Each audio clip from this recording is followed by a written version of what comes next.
Next on Wild Rescues. Determined firefighters battle to save a tiny flood victim. Yeah, I hear him. But are they too late? Just as I was grabbing for it, it disappeared underneath the water. Caught in a commercial fishing net, this gentle giant will perish unless these divers can set it free. There she goes. His life's work has returned hundreds of animals to the wild. These stories on this episode of Wild Rescues.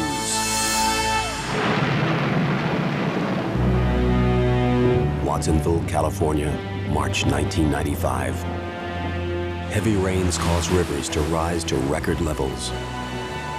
Low-lying areas are already flooded, but it's expected to get worse. A major levee is on the verge of collapse.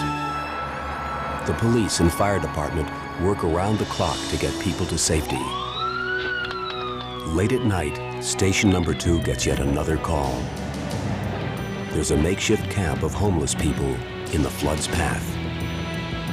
The river was rising to the point that the homeless encampments that we have down along the river on the shoulder were in danger.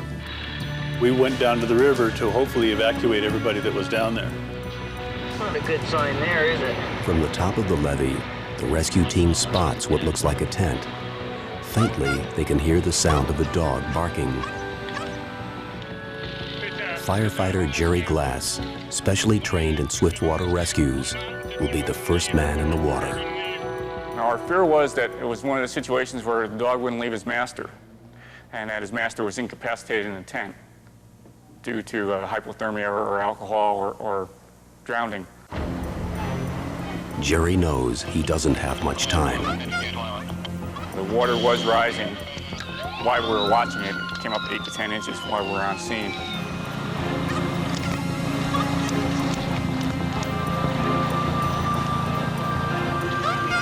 I tried to make voice contact with anybody in the tent. Didn't get any reply. Gerry is now satisfied there aren't any people left at the camp, but he can't find the dog that has tried so hard to get his attention. I probed around in there with my pike pole. There was some debris floating around, and I wanted to make sure nothing else was floating in there. All during this time, the dog was still barking, but I couldn't locate him. Captain Wiley and the rest of the team watch from the levee. They know time is running out. We watched the water just keep rising and rising and rising. We were up against it. We had to do something for the dog. When I got to the area where he was barking, he'd been barking all along at a reasonably good rate. As I was starting to work my way up to him, be 1 or 2 barks and then a long period of silence. So I was worried I might not find him in time. I actually started calling out to him to see if I could get a reply. Yeah, I hear him. When I got to where I thought he was, there was a big tangle of vines. He's over on the other side of his white jacket here. Concentrating on the cries of the terrified dog, Gerry knows he's close. Heard one last yelp, and I just happened to notice a small nose sticking out of the water, and I grabbed for it, and just as I was grabbing for it, it disappeared underneath the water. All right, Gerry. Grabbed onto him, picked it up, was surprised it was only a puppy, and I could hold him with one hand. With a grip on the tiny puppy, Gerry swims toward high ground. Eager hands pull the dog to safety, but the puppy isn't breathing. When the pup was handed off to me, it was sort of lifeless, just sort of limp. And I thought, you know, I've got to give it my best, and that's what I did. I started doing a little bit of chest compressions on the dog to get the air out of the lungs and that kind of thing, and was giving it oxygen.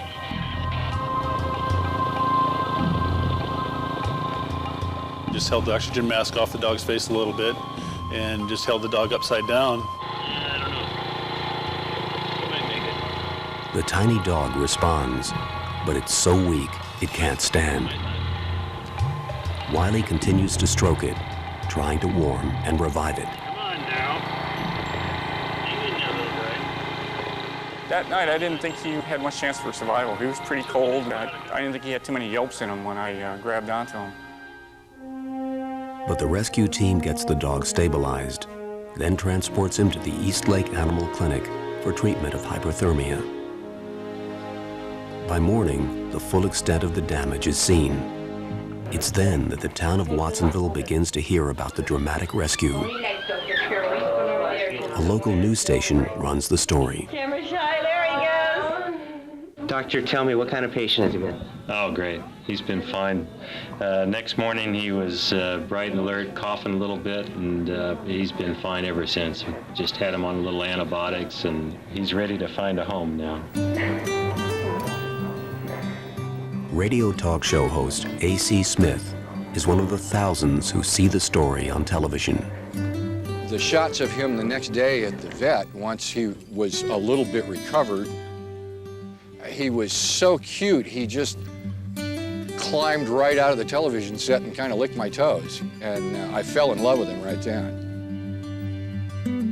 In the course of talking to the vet on the telephone, I asked him, I said, gee, you must have dozens of people just beating down the doors to adopt this guy. And he said, you know, it's funny, we've had a lot of phone calls, but nobody's really come by and come down and met the dog, and we don't really know what we're going to do with him. While the rescued puppy tugs at A.C.'s heart, he hesitates. My old dog had died about a year before, and we'd been together a long time, and it hit me hard when I lost him, and I really didn't think I was going to get another dog.